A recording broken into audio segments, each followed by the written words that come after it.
Assalamualaikum warahmatullahi wabarakatuh.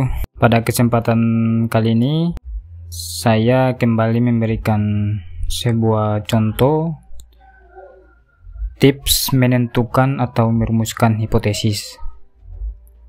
Jadi tentunya ada penelitian ilmiah yang mengharuskan kita untuk merumuskan hipotesis. Ada juga penelitian ilmiah yang tidak mengharuskan kita untuk merumuskan hipotesis. Penjelasan mengapa ada perbedaan tentang penelitian ilmiah yang menggunakan hipotesis dan tidak menggunakan hipotesis akan kita bahas di video lanjutan atau video selanjutnya. Tapi pada kesempatan ini saya mencoba untuk memberikan sebuah tips sederhana cara menentukan atau merumuskan hipotesis. Baik, terlebih dahulu kita ketahui apa itu hipotesis.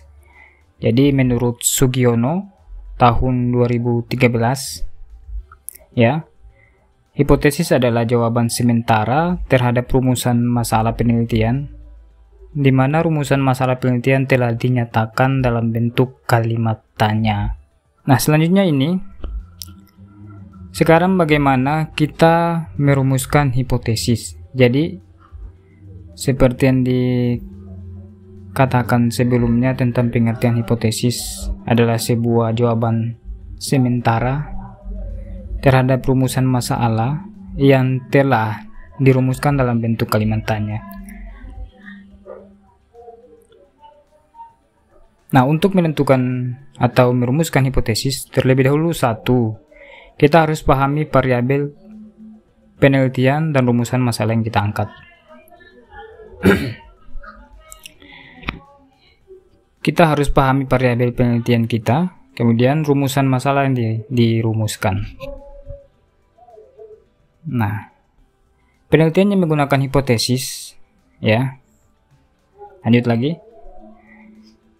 Tipsnya adalah pahami variabel penelitian dan rumusan masalah yang diangkat. Sebagai contoh, variabel penelitian yang kita angkat, ya, itu ada 3 variabel, ada X1, X2 dan Y, ya. Tips yang pertama adalah pahami variabel penelitian Anda. Jadi ketika kita mengetahui berapa variabel yang kita angkat dalam sebuah penelitian, maka sudah tentunya kita akan tahu langkah pertama untuk merumuskan hipotesis kita, ya. Kemudian yang kedua, pahami rumusan masalah yang dirumuskan. Ketika kita telah mengetahui, ya, variabel penelitian kita, pastinya kita akan dengan mudahnya merumuskan rumusan masalah penelitian kita. Sebagai contoh, variabel penelitian kita itu ada harga barang, ya, X1, promosi X2, daya beli Y, ya. Ini 2 variabel independen dan 1 variabel dependen. Nah, contoh rumusan masalahnya adalah bagaimana pengaruh harga barang X1, promosi X2 terhadap daya beli Y masyarakat. Nah, ya, kita kembali ke bagian awal lagi, ya. Ketika kita sudah merumuskan rumusan masalahnya, maka selanjutnya kita dapat dengan mudah menentukan hipotesa atau hipotesis dari penelitian kita. Sebagai contoh, karena variabelnya ada 3 variabel, yaitu 2 variabel independen dan 1 variabel dependen, ya, maka contoh hipotesisnya seperti berikut. H1, ada H2, ada H3. H1, ya, terdapat pengaruh yang signifikan antara harga barang terhadap daya beli masyarakat. Nah, ini jika kita tidak menambahkan, ya, H0 atau hipotesis 0 dan kita hanya menambahkan H1-nya, atau kalimat positif H1 dan H0-nya adalah kalimat negatif. Ada 2 pernyataan di sini, ya. H0, tidak terdapat pengaruh yang signifikan antara harga barang terhadap daya beli masyarakat. Ini masih pengaruh secara parsial.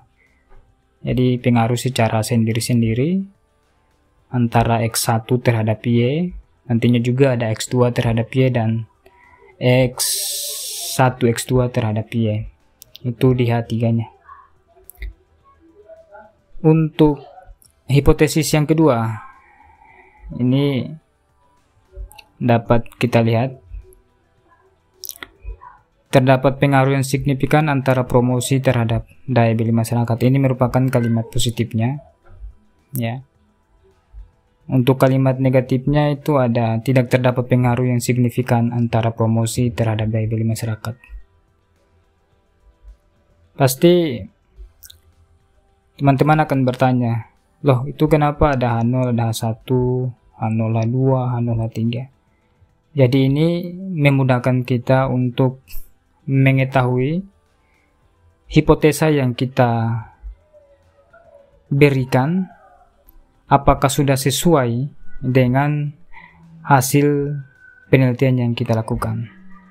H1 itu mencerminkan jika hasil penelitian kita itu sesuai dengan hipotesa yang kita angkat, H1-nya. H0 itu mencerminkan jika hipotesa yang kita lakukan hasilnya berbeda dengan